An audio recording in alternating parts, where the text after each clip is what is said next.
Est-ce que tu t'es déjà posé cette question? Et si le stress que je ressens ne venait pas du permis de conduire, mais plutôt d'une cause bien plus profonde? Tu crois peut-être que ton stress vient uniquement du fait de passer le permis. Mais en réalité, il est souvent le symptôme de quelque chose de bien plus ancré en toi. Tu vas voir dans cette vidéo que ce stress, cette pression, cette peur de l'échec, elle ne sort pas de nulle part. Et surtout, elle est liée souvent à des croyances bien plus larges que le simple fait de conduire.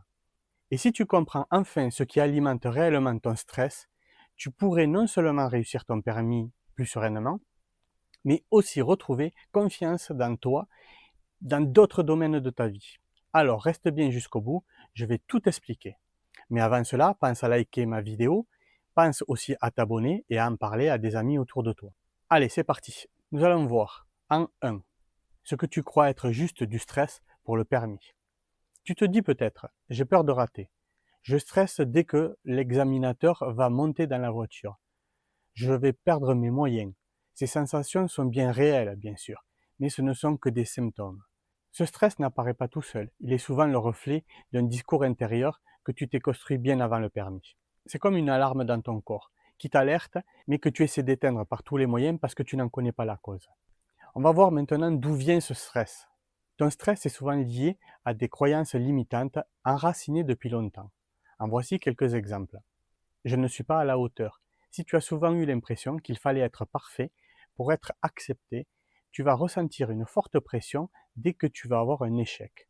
Ou alors, je ne dois pas décevoir. Peut-être qu'on attend beaucoup de choses de toi ou que tu t'imposes des attentes énormes. Le permis devient alors un test de valeur personnelle. Ou un autre exemple, je n'ai pas confiance en moi. Le permis active cette insécurité, ce doute, cette voix intérieure qui dit tu n'y arriveras pas. Et ce n'est pas le permis qui te fait douter de toi. C'est ce doute ancien qui s'exprime à travers le permis. C'est complètement différent. Maintenant, nous allons identifier les origines. Tu vois, ce qui est fascinant avec le stress, c'est qu'il fonctionne un peu comme un messager. Il nous parle, il montre qu'il y a quelque chose à écouter, à comprendre et à transformer. Quand tu stresses pour ton permis de conduire, ce n'est pas juste parce que tu as l'examen à passer. C'est souvent parce que ce moment réveille en toi quelque chose de plus ancien, un vécu, un souvenir, ou une pression que tu t'es mis, ou alors une pression qu'on t'a mis. Ce qu'il faut savoir, c'est que le permis agit comme un déclencheur émotionnel. Tu n'es pas en train de vivre uniquement un stress de conduite, tu es en train de revivre des sensations que tu as peut-être déjà ressenties dans le passé. Quand tu devais parler devant ta classe, ou alors que tu as eu peur d'être jugé, quand tu n'osais pas lever la main par peur de te tromper, quand tu avais l'impression de ne pas être assez bon, même en faisant des efforts.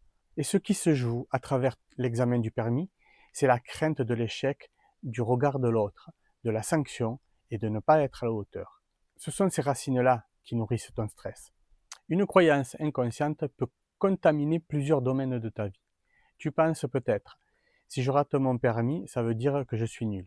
Si je le rate, je vais encore décevoir mes parents, mon moniteur ou moi-même. Si je ne réussis pas, je perds confiance en moi. Tu vois, toutes ces choses-là qui peuvent te venir. Et maintenant, pose-toi une question. Est-ce que je ressens la même chose dans d'autres domaines? Exemple, quand je dois passer un entretien d'embauche ou de stage, ou alors quand je dois prendre la parole en public, ou quand je dois dire non ou prendre une décision, ou quand quelqu'un me regarde de travers, ou quand je pense qu'il m'évalue. Très souvent, ce stress que tu ressens pour le permis n'est qu'un miroir de ces autres moments de ta vie. Je vais te parler de l'effet domino.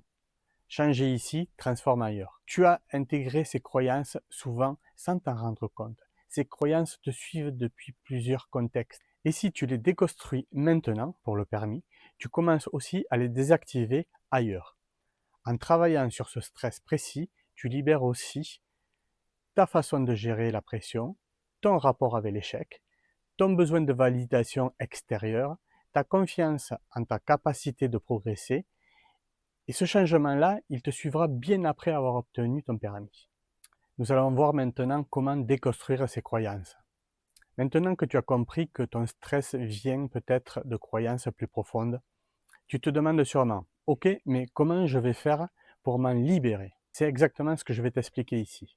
Parce qu'une croyance, même si elle a l'air très ancrée, Ce n'est pas une fatalité et tu peux t'en sortir. En gros, c'est comme une paire de lunettes que tu vois le monde à travers elles et que, en fait, tu perçois certaines choses.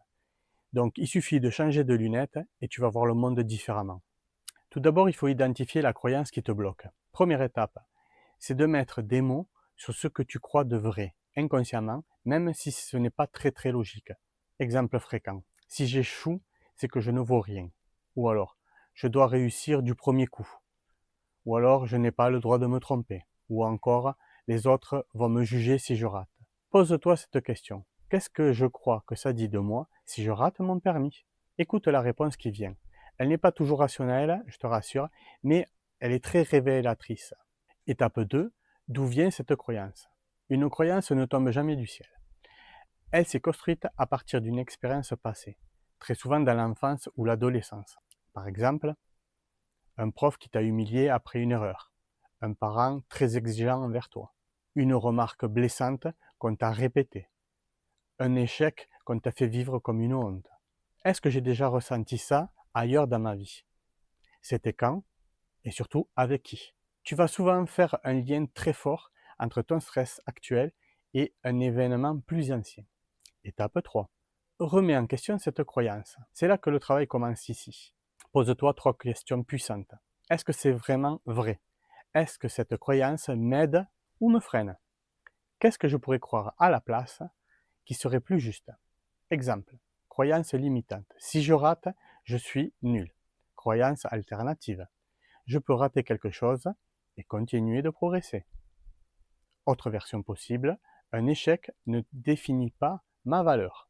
Étape 4. Remplace la croyance et l'ancrer. Une fois que tu as identifié ta croyance et que tu as trouvé une alternative plus aidante, il faut faire entrer cela dans ton système. Sinon, ça reste juste une jolie phrase et qui va rester en l'air. Voici comment l'ancrer. Nous allons faire de la visualisation positive. Imagine-toi une situation de stress. Exemple, au moment où tu vas passer le permis. Mais cette fois-ci, tu vas penser avec ta nouvelle croyance. Ressens dans ton corps la différence. Exemple, tu es au volant, l'examinateur monte dans la voiture et tu te répètes intérieurement. Je suis capable de rester calme, j'ai le droit de ne pas être parfait, je fais de mon mieux. C'est ce que j'appelle une répétition consciente. Alors, une astuce, note-la, cette croyance, sur un post-it ou dans ton téléphone et surtout, lis-la chaque matin pendant plusieurs semaines. Tu vas rééduquer ton cerveau, transformer ton stress en allié. Ce travail de déconstruction de croyances te permet de changer ton rapport avec le stress. Tu ne cherches plus à fuir ou à le bloquer. Tu apprends à l'écouter, à comprendre ce qu'il te signale et t'en servir comme un levier de croissance. Quand tu sens le stress monter avant le permis, au lieu de te dire « je ne suis pas prêt », tu peux dire à la place « mon stress me montre que j'ai envie de réussir. Je suis en train de sortir de ma zone de confort et je vais m'en sortir plus fort. » Tu vois, c'est différent. Alors, une croyance, ce n'est qu'une histoire que tu t'es racontée ou alors que l'on t'a racontée. Et aujourd'hui, tu as le pouvoir de recréer cette histoire en changeant ce que tu crois de toi. Tu ne changes pas non seulement ton stress pour le permis, tu changes ta relation avec toi-même par rapport à l'échec et à la réussite dans tous les domaines de ta vie. Si tu te reconnais dans ce que je t'ai dit, c'est tout à fait normal. Tu n'as pas un problème, tu vis juste une situation qui fait remonter un stress plus ancien. Et la bonne nouvelle, c'est que tu peux le comprendre, le traverser et en sortir beaucoup plus fort. Si cette vidéo t'a aidé à voir les choses autrement, pense à t'abonner à ma chaîne. Je publie régulièrement des vidéos pour t'aider à passer ton permis sans stress. Pense aussi à liker la vidéo et à en parler à des amis autour de toi, ça peut les aider. J'ai un petit cadeau pour toi. Tu peux télécharger mon guide gratuit dans lequel tu vas trouver des conseils que tu peux utiliser dès maintenant. Alors n'hésite pas, le lien est dans mon profil. Sur ce, je te dis à bientôt pour d'autres vidéos. Allez, ciao!